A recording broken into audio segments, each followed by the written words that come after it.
तुम्ही सगळे जेवण करून घ्या, मी आलोच. जेवून घ्या.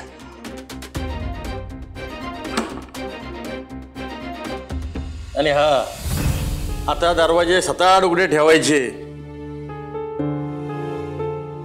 आपली काय बी चूक झालेली नाही, घाबरायचं नाही.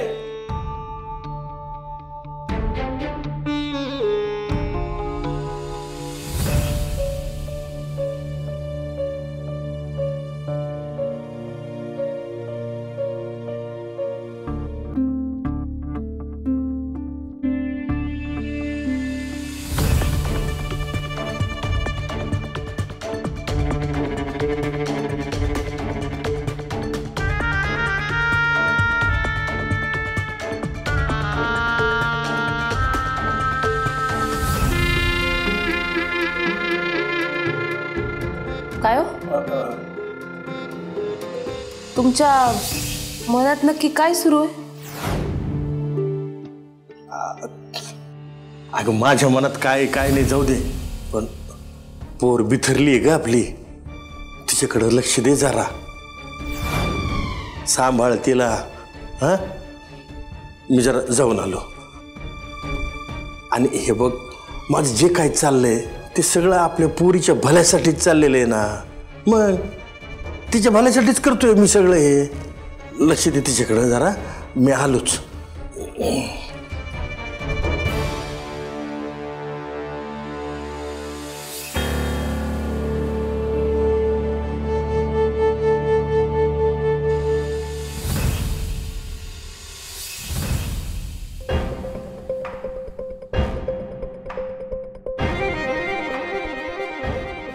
अहो एक मिनिट, घाबरू नका तुम्ही. अहो काय काय करताय तुम्ही?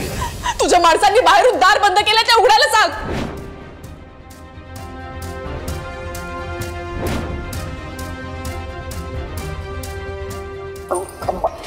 थांबा तेज प्रताप.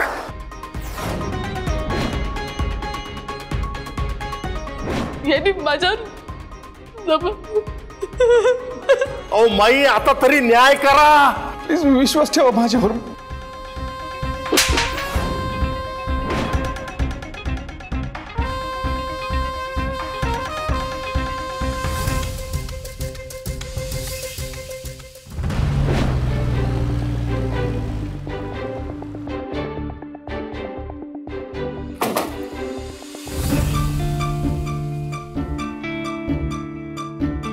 नमस्कार. जे असं आज एकदम अचानक जरा महत्वाचं बोलायचं होतं म्हणून आलो. बोलू शकतो ना?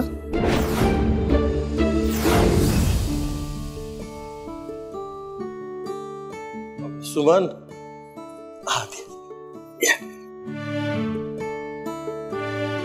सुमन, अगं पाहुण्याचं काही चहा पाण्याचं बघ, नाश्त्याचं बघा काहीतरी. आम्ही खायला प्यायला नाही आलो इथं.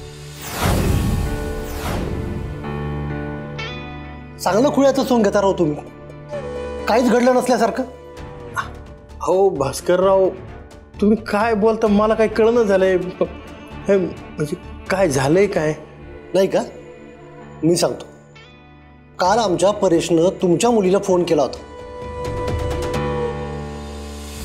तर ती फोनवर रडत होती.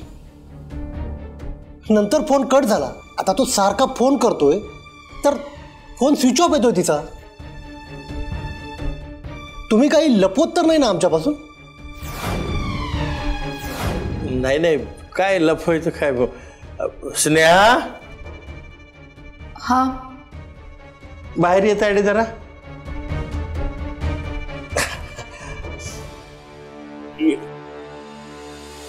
स्नेहा, तुझा फोन स्विच ऑफ झाला होता काय काल? जर ध्यान ठेवा त्याच्याकडं. काय आता पोर काय लक्ष देत नाही, काय नाही. जर चार्जिंग ब्रिजिंग ठेवत त्याला, उगाच मध्येच कधी ऑफ होतोय ते. काय स्विच, काय लपवा विपवायची काय भानगड नाही. आम्ही काय लपवत विपत नाही काही. हा, अहो तुमच्या पोरीने फोनच नाही उचलला. माझं पोरगं किती परेशान झालं. मला सांगा, हे तिच्या इच्छेविरुद्ध चाललंय का?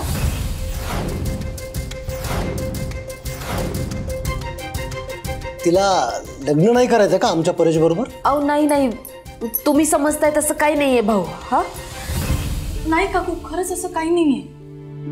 ताईला जेन्युइनली लग्न करायचंय. मे बी ती रडत असेल कारण काल. ए अगं थांब वैदेही, बाळा थांब तिकडे जरा. आम्ही मोठी मंडळी एकमेकांमध्ये चर्चा करून ठरवून सगळं बोलतोय ना, आम्हाला बोलू दे जरा. हा तू असं कर ना बाळा, तू आज जाऊन आराम कर. हा जा आराम कर.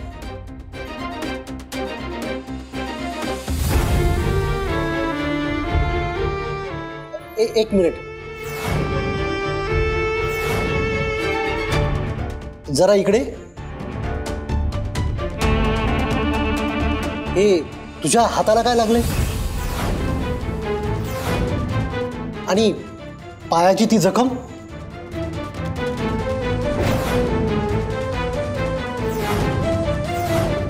अहो बाबा जाऊ द्या ना, ते म्हणतायत ना काही नाही झालं तर मग ठीक आहे ना. तुम्ही कशाला इतकं खोदून विचारताय? तू घबरा, तुला नाही कळत यातलं. सोयरीक जुळवायची, भातुकलीचा खेळ नाही करायचा आम्हाला. बाबा बाबा आपण इथे भांडायला नाही आलोय, शांतपणे बोलायला आलोय ना. So please. आणि स्नेहा, तुम्ही फोनवर रडत होतात, नंतर माझा फोनही घेत नव्हतात, म्हणून काळजी वाटत होती.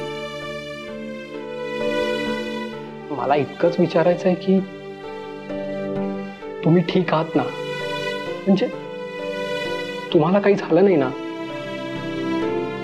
हो हो, म्हणजे ती हे घर सोडून जाईल ना आता, म्हणून रडत होती ती, बाकी काही नाही. नाही का? मग मी एक बातमी दाखवतो.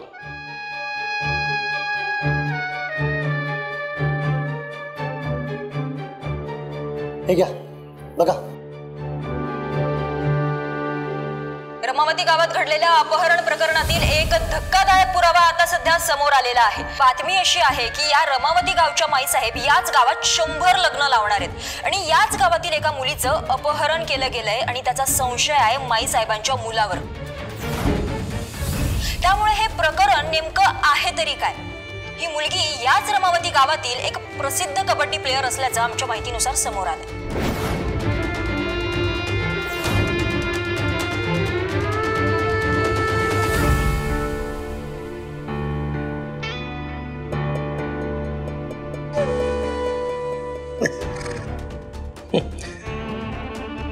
या बातमीतली जी कबड्डीपटू मुलगी आहे ती तुमची मुलगी आहे का? ही नाही नाही, ही आमची मुलगी नाही. नसावीच. एक गोष्ट लक्षात ठेवा धनाजीराव, ऐन वेळेला जर काही लफडं झालं ना, भर मांडवातून मी माझ्या पोराला घेऊन निघून जाईन. चला रे. थांबा की जरा चहा पाणी तर घेऊन जा थोडं. आम्हाला पण लग्नाची तयारी करायची. येतो आम्ही.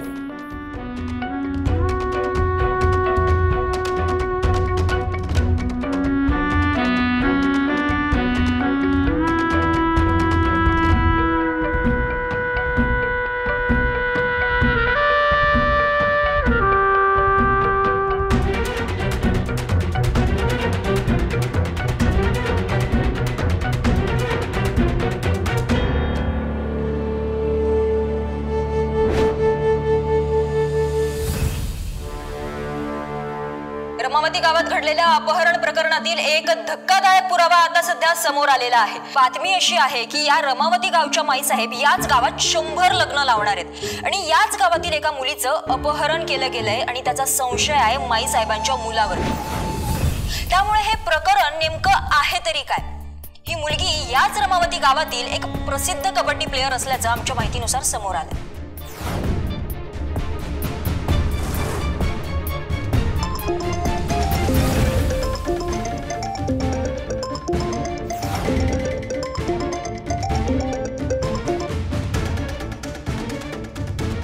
माई तुम्हाला गोष्टी बिनबोबाटपणे सांभाळता येतात की नाही? तुमच्या मुलाचं नाव जिल्हाभर गाजतंय.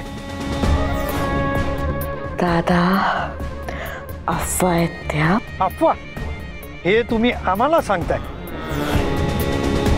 तुम्ही पक्षाचा आणि आमचाही विश्वास गमावतात माई. लक्षात ठेवा, हा विवाह सोहळा तुमची शेवटची संधी आहे. इथं जर तुम्ही फसलात ना तर तुमच्या राजकीय करिअरला राम राम राम.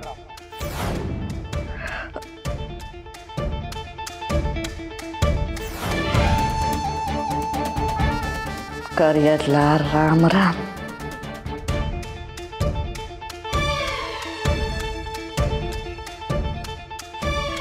नाही दादा, खेळ अजून संपलेला नाही. हा सोहळा यशस्वीच होईल. जिल्हा आमच्याच नावानं गाजला.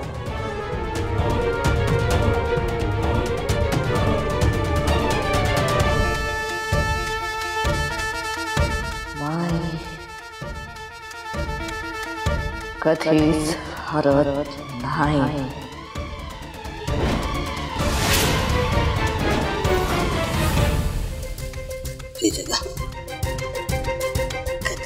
खाऊन घे चला. उठा.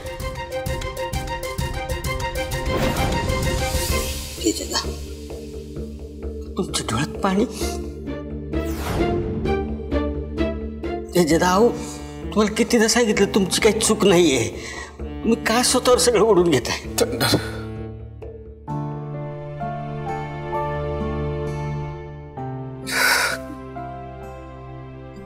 तू खरा होतास रे. तुम्हाला प्रत्येकाला सांगत होता त्या गुरुवर विश्वास नको ठेवूस, तो फसवतोय तुला. मी तुझं ऐकलं नाही. मी त्या गुरुवर विश्वास ठेवला, तुझा विश्वासघात केला. मी तुझं ऐकायला पाहिजे होतं थंडर. माझी चूक झाली, मला माफ कर थंडर. नाही त्याच्यादा, तुम्ही का माफी मागताय? आणि तुम्ही बादशाह आहे, बादशाह. बादशाह माणसाला असं वागणं शोभतं. राजा आहे तुम्ही, राजा. दोस्तीच्या दुनियेतला राजा नाही, रमावतीचा राजा.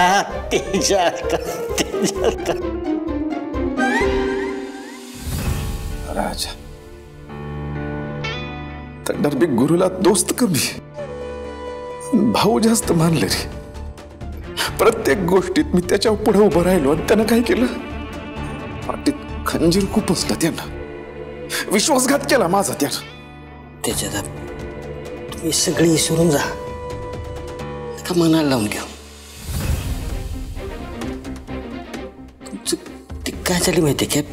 ते दोस्त अगर शामिल हो गैरों की चाल में तो शेर भी फंस जाता है बकर की जाल में. तसंच झालंय. त्या गुरुच्या जाळ्यात तुम्ही अडकला. फाडायचं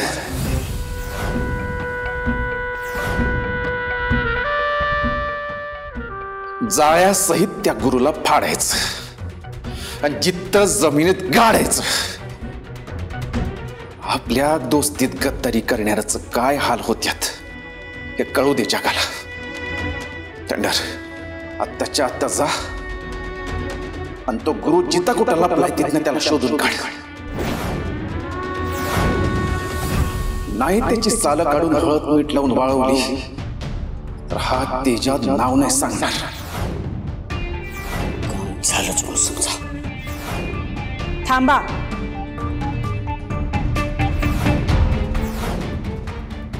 कुणी बी कुठं बी जाणार नाहीये.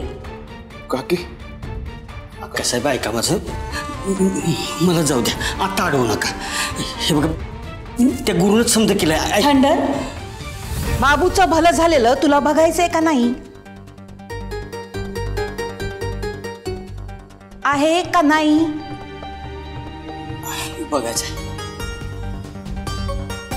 मग शांत राहा.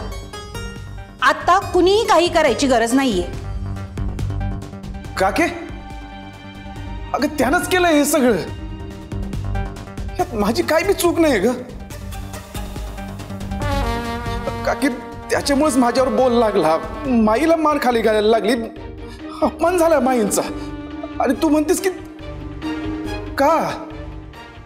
कारण आहे. हे बघ, जी काय चूक व्हायची होती ना ती झालीये. मी सांगते ना, यातून जे काय होणार आहे ना ते तुझ्या फायद्याचंच असणार आहे. म्हणजे कळलं? तुझा काकीवर विश्वास आहे ना? तूच म्हणतोस ना, जिथं होते वजाबाकी तिथं उभी राहते माझी पुष्पा काकी. नको काळजी करूस, मी आहे ना तुझ्या पाठीशी. आता यातून जे हवंय ते तुलाच मिळणार आहे.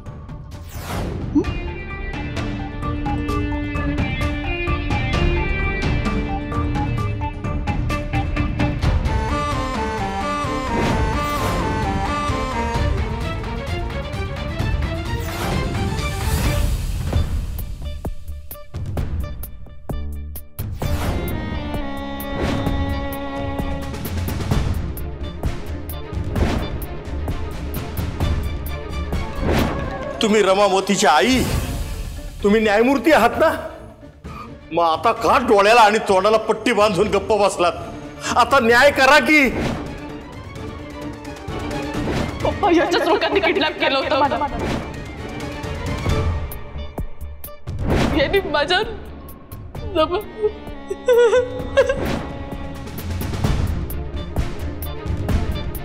तुम्ही जे आता बघितलंय ते तेज प्रताप, ट्रस्ट मोडलाय तुम्ही आमचा.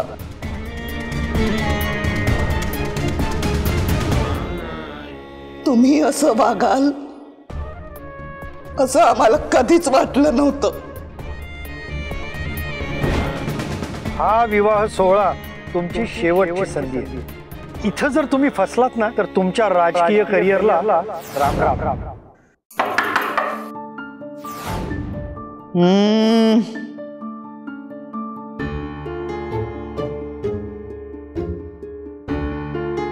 माईसाहेब, ते धनाजीराव आलेत.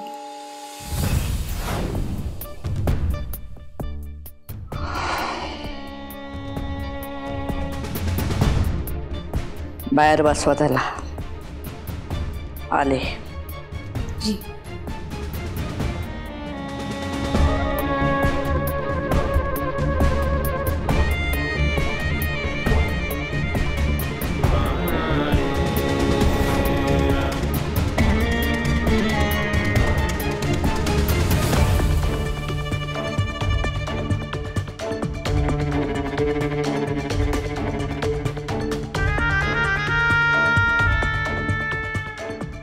नमस्कार माईसाहेब.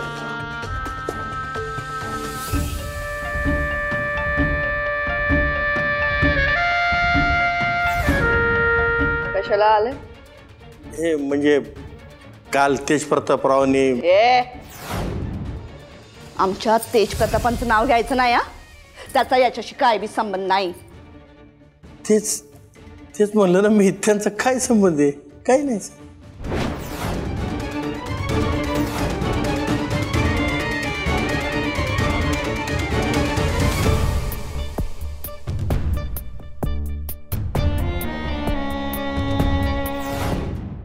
माईसाहेब, तेजप्रतापरावचा संबंध नाही, वैद्यचाही संबंध नाही. पण कसं आहे माईसाहेब, तिला कोणी पळवलं, हे सगळं करण्यापाठीमागं कोणाचं काय राजकारण होतं, कसं झालं, काय झालं, ह्याच्यात सगळ्यात काय आता काही अर्थ नाही हो. त्याचा काही उपयोगच नाही, खरंच काही उपयोग नाही. कारण हे सगळं करणाऱ्याचा खरा चेहरा लोकांसमोर आलाच आहे ना. हे सांगितलेलं ऐकलं नाही का? आता कानात गरम तेल टाकून सांगायला पाहिजे का? या सगळ्याशी तेज प्रतापांचा काय बी संबंध नाही. त्यांना याच्यात मती घ्यायचं नाही. तेच म्हणतो मी, वैदीचाही काही संबंध नाही, त्यांचाही काही संबंध नाही. कसं आहे माई साहेब, आपण मोठी माणसं हे सगळं किती सांगितलं, किंवा तेज प्रतापराव आणि वैदेही त्यांनी बी जगाला किती ओरडू सांगितलं, तरी लोकांचा विश्वासच बसणार नाही ना हो याच्यावर. कारण जे काय घडलंय ते लोकांनी स्वतःच्या डोळ्यांनी बघितलंय ना, कसं विश्वास ठेवतील याच्यावर. आता लोकशाहीमध्ये लोकांच्याही मताला काही महत्त्व आहेच का नाही का, म्हणजे ते बोलणारच. म्हणजे कसं आहे माई साहेब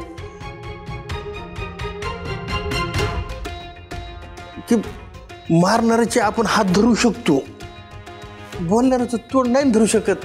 कसं काय नाही धरू शकत. माई साहेब त्यात आमची पोरीची बाजू,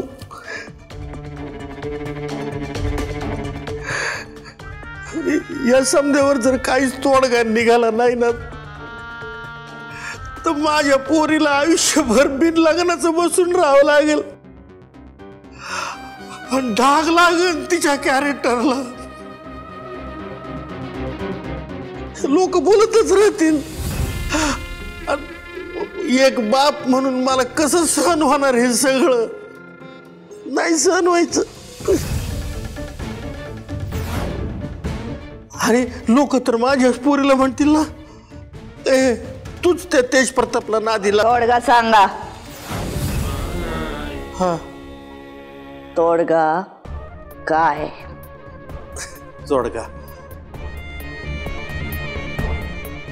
म्हणजे कसं आहे माई साहेब, जगतापांची आबरू तर आता गेलेलीच आहे, म्हणजे जाईलच. मक्तेदारांची बी आबरू आहे ना, तिला बी धक्का लागन काय. त्यामुळं मला असं वाटतं का आपण आपल्या आपल्यातच हे सगळं मिटवी करून घ्यावी. करेक्ट. आता बरोबर बोललात.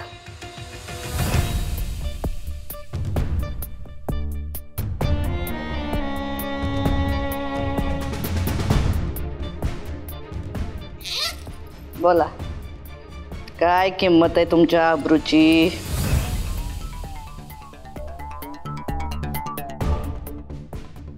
हो काय बोलता माई साहेब. आणि पैशाने गेलेले आबरू थोडीच परत येणार आहे.